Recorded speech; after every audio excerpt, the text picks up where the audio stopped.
Today we're talking about how I knew he was the one.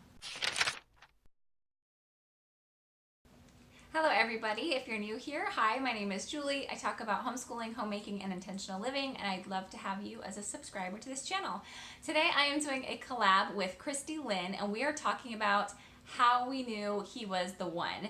And so I will have a link to her video in the description box to watch after you're done with this video. My husband and I have been married for 12 and a half years now. We have 3 kids, we own a home, and what are the other things that are like stressful that you get through together?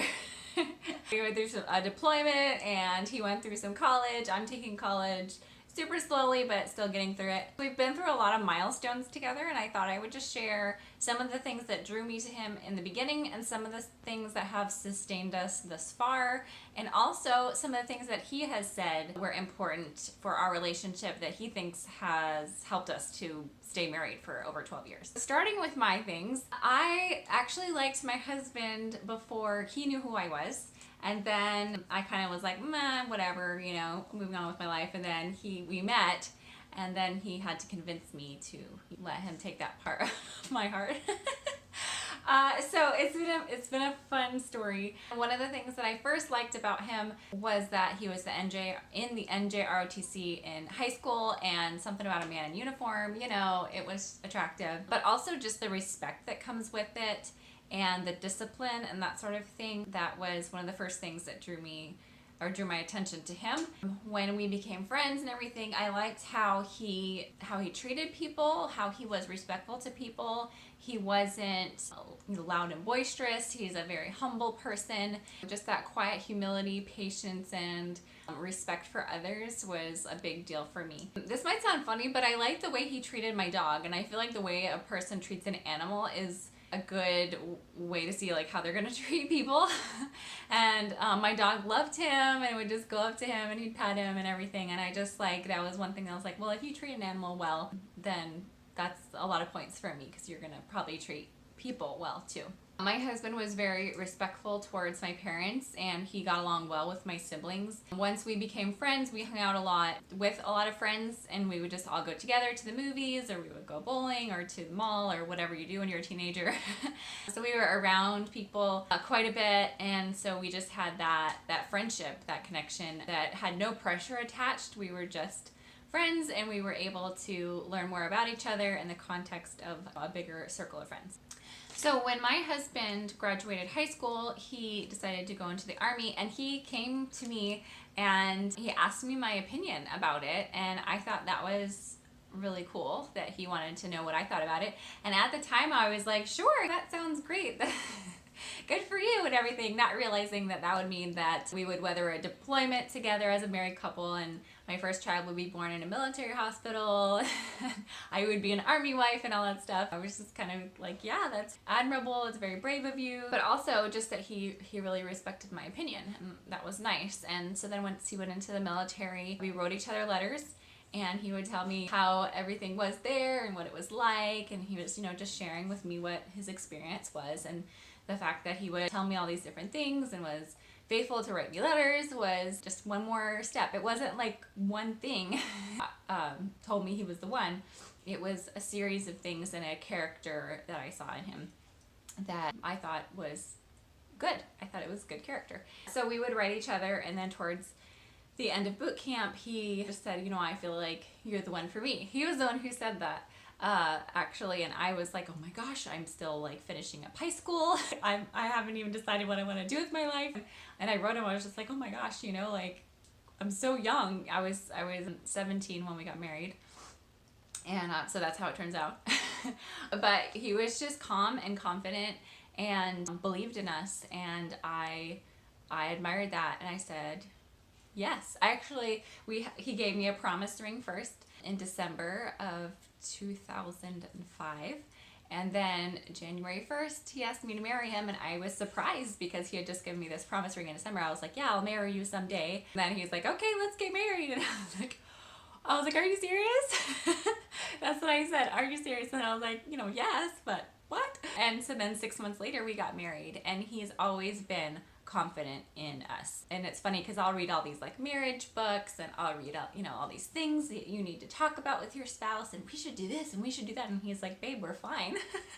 But he's always had that just calm confidence that we're fine. We're gonna make it. We're gonna be all right, you know. And I do think it's important to talk and communicate through your problems and work things out, and you know, make sure you're on the same page about things. But it's good to know that there's somebody that just has a calm confidence about your relationship too. So my husband did deploy for a year, just a couple months after we got married. And that is a big tester for a relationship. I don't know what the statistics are, but it's not easy to be separated from somebody for about a year. It's just really sad and hard. Those are the things that you have to deal with when the world is not a perfect place. Now I'm going to read from the list that we talked about, actually it was our anniversary when we went to Busch Gardens, and we just it's just a couple hours away, so we went over there for a couple hours and then came back the same day. It was nice to take that time together away from the kids and just be together again. It just makes you feel really young all of a sudden when you have no kids with you and you're just with your spouse having a nice time. So the first thing that he said was that it was important for us to be friends, that we knew how to be friends, that we weren't just romantic, but that we had an actual friendship with each other, and that we knew that we wanted to be together forever. He knew he wanted to be a part of my family. He really liked my family, and he wanted to be a part of my family. Having your own things, not being like codependent, but having separate things. Like he has his hobbies and then I have mine. One of them is YouTube. I think that's important, that you're not expecting the other person to fill up every area of your life, but that you have things outside of your relationship to enjoy and take the pressure off the other person to be like your everything. Don't expect your loved one to change. Love who they are already. Although people do change over time, it is good to go into a relationship not thinking, well, once we're married, then they won't do X, Y, or Z, or once we're married, he'll be better, or something, like expecting your love to change him or something. And that's very dangerous, and I agree with him that can be a problem if you go into a relationship thinking that you're going to change somebody. And he said that my dad said at the wedding, don't go to sleep angry with each other. And he said that stuck with him. And I would say that sometimes you need space. Sometimes if you keep arguing and arguing, it just escalates, but never leave it undone. Like, make sure you address the situation and talk it through until both parties are in either agreement or have come to some sort of compromise. Oh, he said, don't let the kids rule the house. I would agree with that you have to be a team. And if you're gonna discuss something having to do with the kids, like wait until they're asleep and then discuss it and then come back. And I'm not always perfect about this, but I do think it's important to be a united front when you're talking to your kids about something. And it's important to come to some sort of agreement, and that might take time, that might take research, that might take communication, but that's really important to not let your kids become a wedge between you. And I'm someone who loves my kids dearly, and I tend to give a lot of myself to them. I'm a homeschool mom, extended breastfeeding, co-sleeping, all that stuff, and we really have had to decide together what the boundaries are and what we're gonna do and how we're gonna make things work. And it definitely takes communication, especially when you're around your kid, you're with your kids so much. It's good to know that, you know, we're the adults and you're the kids. We make the rules, and I know there are lots of different ideas out there about parenting and that sort of thing. And that can take some prayer and communication, but you got to figure out what your plan is and be able to implement that together with unity. I would just pray about that, talk about it, and work it out. But definitely you got to be together on those things. And then he said, have the ability to be goofy with each other. And he said that's a requirement. If you can't be goofy with each other, you're not meant to be with each other. And obviously there are different personalities, different things are going to work for different people. But for my husband and I, just being silly and ridiculous and funny with each other has definitely been a benefit in our relationship. And so that's what he says. He says if you can't be goofy with that person, it's not meant to be. And I think that just comes to the point of being real with each other, being honest with each other, being friends with each other, not putting on masks. Because at some point when you're married and you're in, you know, if you're in the same house all the time, like, you're not gonna be able to keep up a facade forever. And if you are acting one way and you're really the other way, it could cause some issues in your life. So just, you know, being able to be honest, being able to be yourself with somebody is really important. And in his opinion, that means being goofy and ridiculous and silly and, you know, being funny together. And then I thought this was sweet. He said, if you're with the right person, you will make each other better.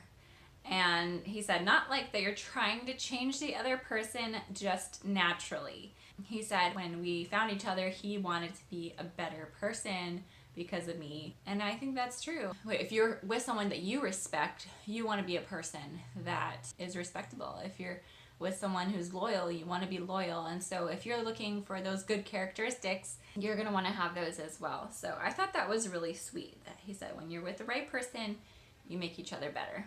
I do want to say one more thing, that if you are a single woman and you are watching this and you are praying for the one, I just wanted to say, I've heard somebody say recently that it's not necessarily that there's only one. It's really finding that person who you're willing to fight for the relationship, who that person that you're willing to be humble with, that person that you're willing to love even when you're going through a hard time, that person you're willing to compromise with, you're willing to put down your opinion on everything and find compromise instead of saying it has to be my way, it has to be my, finding that person that you're just willing to do that for, that is the one. It's not necessarily like there's only one person, and if you don't find that one person, then you are wrong. You find somebody, you say yes to this person, and then you fight for that relationship. And it's a refining process. I absolutely believe that marriage is spiritual, that God can work on you through it, just as a motherhood is a refining process. Motherhood is laying down of self. It is sacrifice, teaching someone else to have good character, and in that you realize all your character flaws and you realize how you could work on things. And I believe that that's the process. That is the process. That's how we become better people, by laying down our flesh and taking on the characteristics of love, of joy, of peace, patience, kindness, goodness, faithfulness, gentleness, and self-control.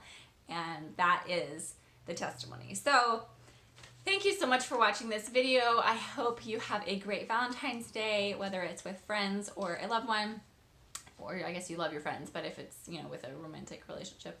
And I will see you in my next video. If you like this video, subscribe, and I will leave the link in the description box for Christy's video. I'm really excited to watch her video. I will see you next time. Bye!